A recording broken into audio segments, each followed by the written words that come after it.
The rise of the greatest.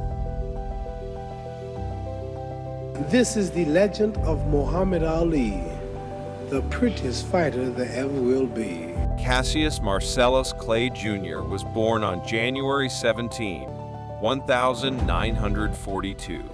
He grew up in Louisville, Kentucky, in the heart of the segregated South, a place where a black boy could be punished for being confident, where standing tall was seen as a threat.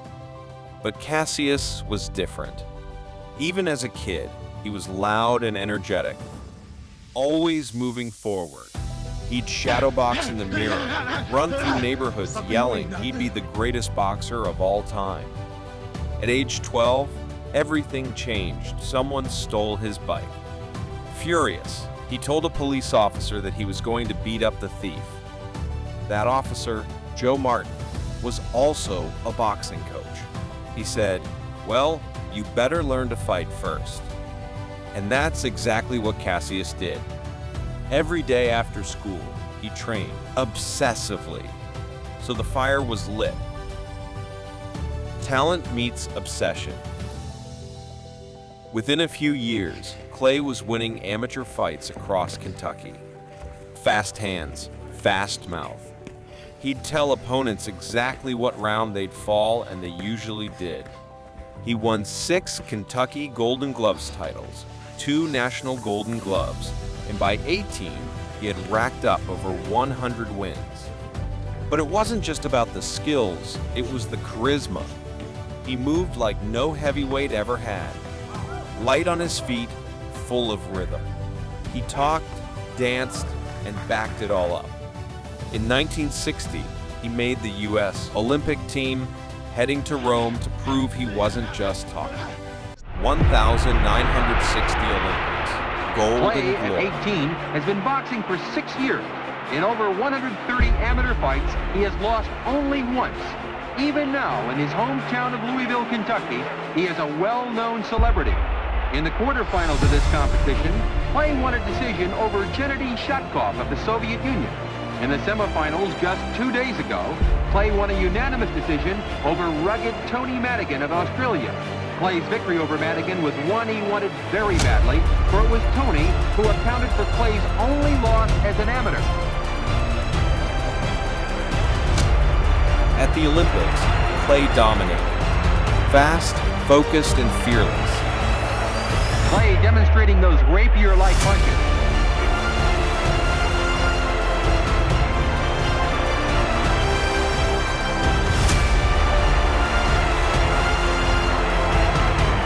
An avalanche of weather sends Pietrkowski into the ropes. He's covering up.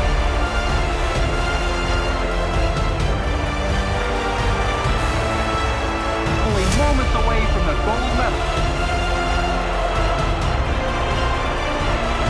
And there's its famous shuffle.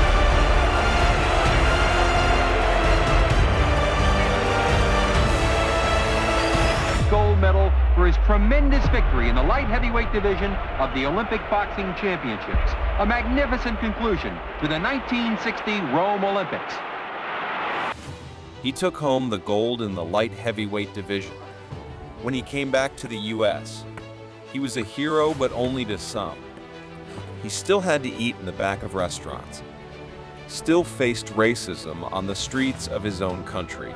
He later said he threw his gold medal into the Ohio River, a symbolic moment, whether legend or truth, because it meant nothing in a world that didn't see his worth. That bitterness only made him more determined. Professional career begins. The mouth, the movement, the street. Later that year, Clay turned pro. In his first fight, he beat Tony Hunsaker by decision, and that was just the beginning.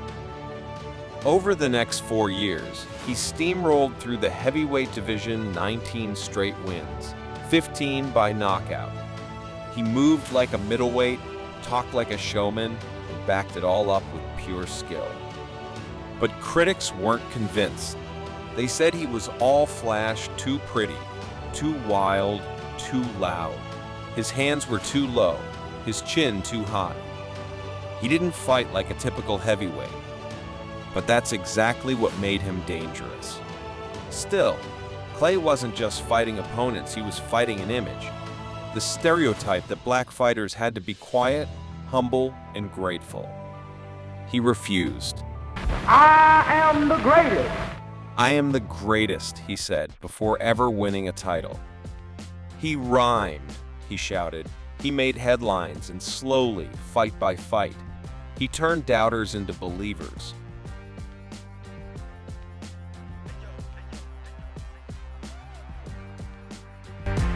The Liston fight, shocking the world. In 1964, at age 22, Clay got a shot at the heavyweight title against Sonny Liston. Sonny Liston, no doubt the scariest human being I've met in the ring. Sonny Liston, I watched him here in the gym a few months ago when he was here to fight Howard King. And he can hit a guy in the elbows and just about break his arm. But Sonny Liston had this dynamic jab, the left jab. He'd get you going and you could not stop him. The only man to make me back up consistently. Liston pours it on. Bethea trying to defend against the two-fisted attack. Bethea is hurt, and then Liston gets on a left hook. Liston knows he has his man and continues to hammer punches home. Liston wasn't just the champ, he was a monster. He destroyed Floyd Patterson twice in the first round and was known for his power and intimidation. Most experts gave Clay no chance. Vegas had him as a 7-1 underdog, but Clay wasn't backing down. Ladies and gentlemen, this is Cassius Marcellus Clay. He's young, he's handsome. They know it. He's a poet, a prophet, and many people believe he'll be the next heavyweight champion of the world. Well, could you do this for me? Could you tell me, does Sonny Liston's ability to compare to anybody you've fought? Well, I make this prediction.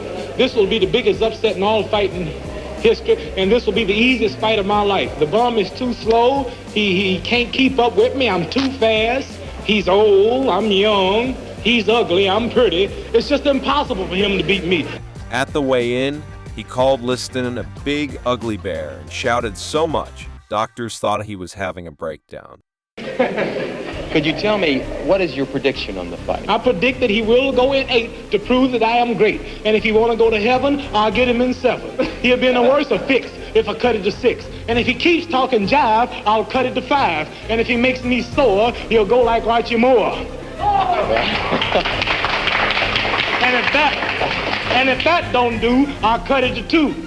And if he run, he'll go in 1. And if he don't want to fight, he should keep his ugly self home that night. In reality, he was building the hype and getting in Liston's head. From the opening bell, Clay's speed shocked everyone. Still in the danger zone, in that he's keeping his hands low, but you'll notice one thing if you don't mind. He's at long range with the hands low. We're halfway through round 1.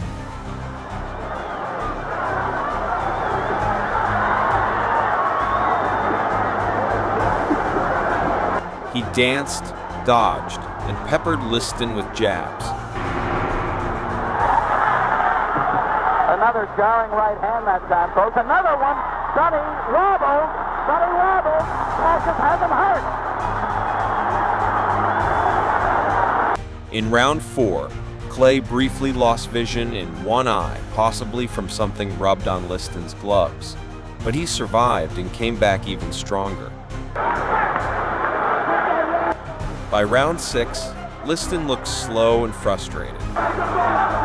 With slightly less than a minute more in the 6th round, the champion has slowed down a bit. The tempo has slowed in the fight. Only 30 seconds to go in the 6th round.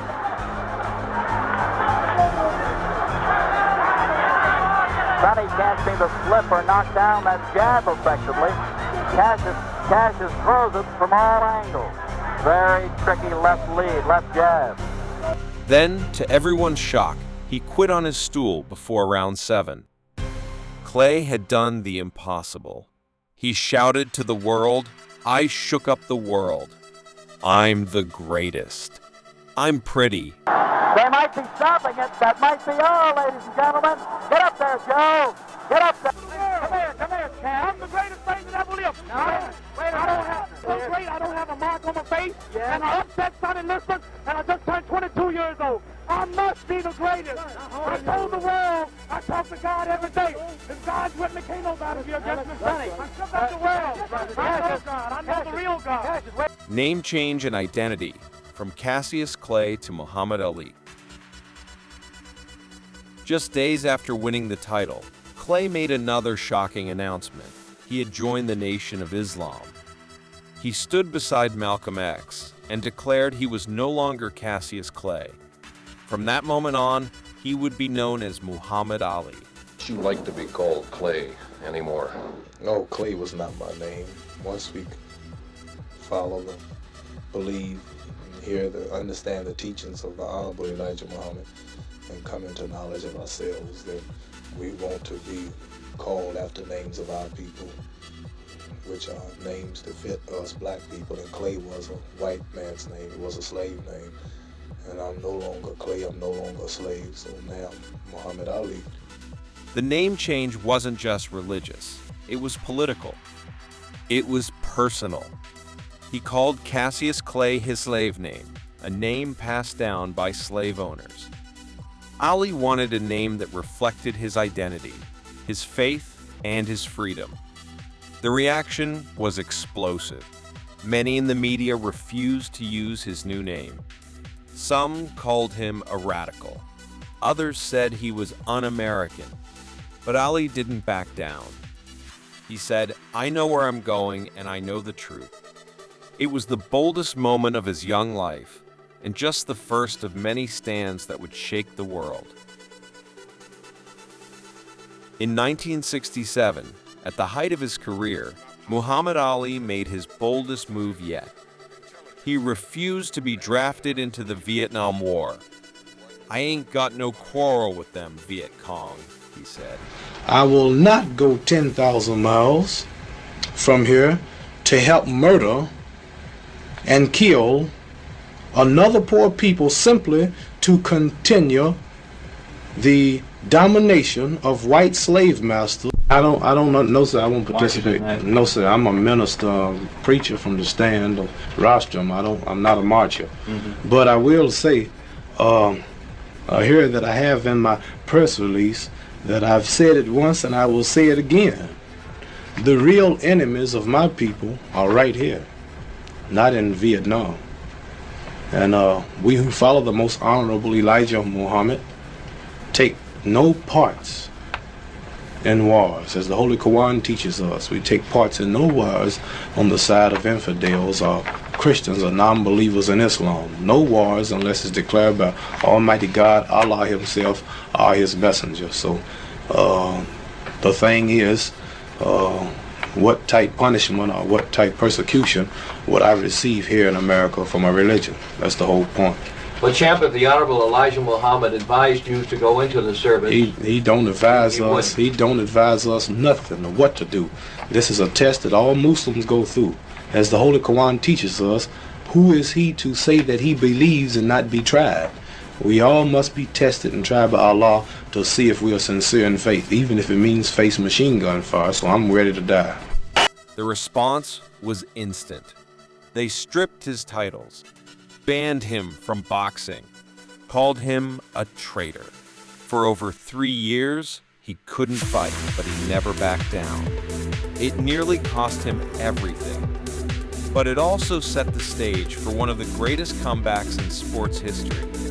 If you enjoyed this, subscribe to Elite Zone for more sports legends and untold stories. Part 2 of Muhammad Ali's journey will be dropping soon.